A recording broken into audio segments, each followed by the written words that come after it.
John Bellfort एक पैसे का भूखा आदमी जो पहुंचता है वॉल स्ट्रीट, जहां वो ज्वाइन करता है एक स्टॉक ब्रोकिंग फर्म। उसका बॉस उससे कहता है कि अगर सक्सेस चाहिए तो हमेशा याद रखना कि माइंड हमेशा रिलैक्स रहे। तो ये कहानी है जॉन बेलफोर्ड की, जो अपने माँ बाप जिनके माँ बाप अकाउंटेंट हैं, उनकी इकलौती औलाद हैं। वो 25 साल का है और उसकी शादी हो चुकी है। वो अपने बड़े बड़े सपने पूरे करने के लिए पहुंचता है वॉल स्ट्रीट, जो कि स्टॉक ब्रोकर्स के लिए जन्नत है। वो एक स्टॉक ट्रेडिंग फर्म को ज्वाइन करता है। वहाँ पर उसको दिन भर में 500 से ज़्यादा कॉल करके अमीर क्लाइंटों को शेयर बेचने होते हैं। उसका बॉस आता है और वो उससे कहता है कि मैंने सुना है कि तुमने इंटरव्यू लेने वाले को ही अपने शेयर बेच दिए थे। जॉर्डन कहता है कि हाँ, खुद को साबित जो करना था इसलिए मैंने बेच दिए। फिर वो अपने बॉस के साथ लंच करता है, तो बॉस उसको कहता है कि मेरी बात ध्यान से सुनो कि हमें अपने क्लाइंट को सिर्फ पेपर पर अमीर बनाना है।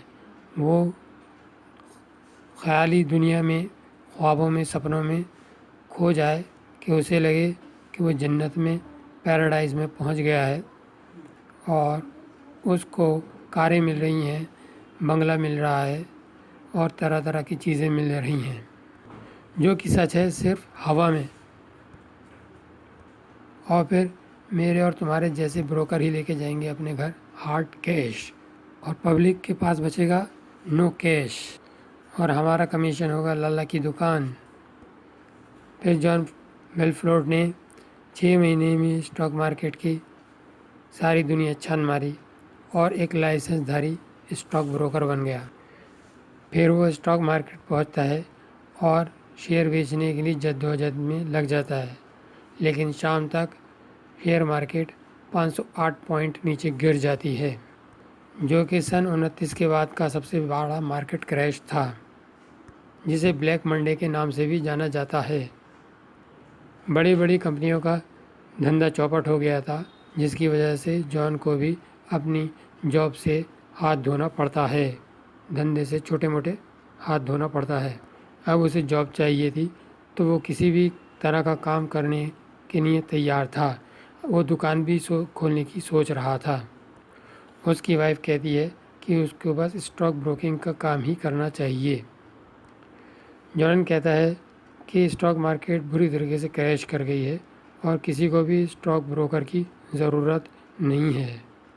तभी उसकी वाइफ को एक स्टॉक ब्रोकिंग फर्म की ऐड दिखती है, जो एक छोटी सी फर्म है। अगले दिन ही जॉन उस ऑफिस में पहुंच जाता है। वो ऑफिस उसके पुराने ऑफिस के मुकाबले कुछ भी नहीं था। वहाँ पे लोग इतने निठल्ले तरीके से काम कर रहे थे कि उन्हें पैसे कमाने की कोई जल्दी नहीं थी। वो वहाँ के बॉस से मिलता है। बॉस उनको वहाँ के काम करने का तरीका बतलाता है। वो कहता है हम यूज़ करते हैं पिंक शीट, हम पेनी स्टॉक बेचते हैं। पेनी मतलब चिल्लर पार्टी, ऐसी कंपनियाँ जो नैस्डैक में रजिस्टर्ड नहीं हैं, ऐसी कंपनियाँ जिनके पास पैसा नहीं होता है। फिर जॉन देखता है पिंक शीट, फिर उसको एक 6 सेंट का शेयर दिखता है। वो कहता है कि भला कौन ख़रीदता है ऐसा कचरा। बॉस कहते हैं कुछ लोग खरीदते हैं ऐसे शेयर, जैसे प्लम्बर, ड्राइवर, हर तरीके के गरीब लोग इस सस्ते के चक्कर में ख़रीदते हैं।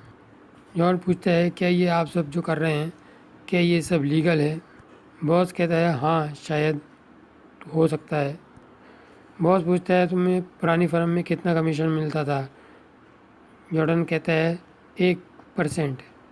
बॉस कहता है यहाँ पे मैं तुम्हें 50% दूंगा।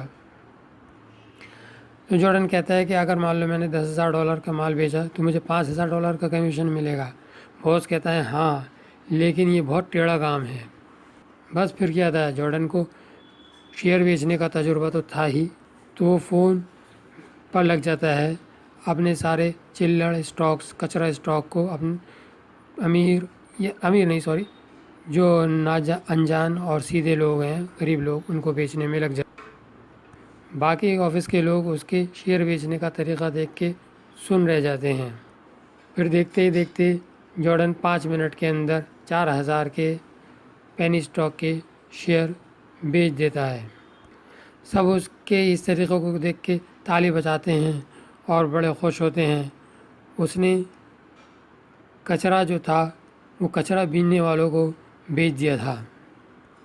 अब जॉर्डन दिन दूनी रात चौगुनी तरक्की करने लगा और फिर 1 महीने के अंदर ही वो अपने लिए एक बेहतरीन जैगुआर कार ख़रीदता है, पीले रंग की।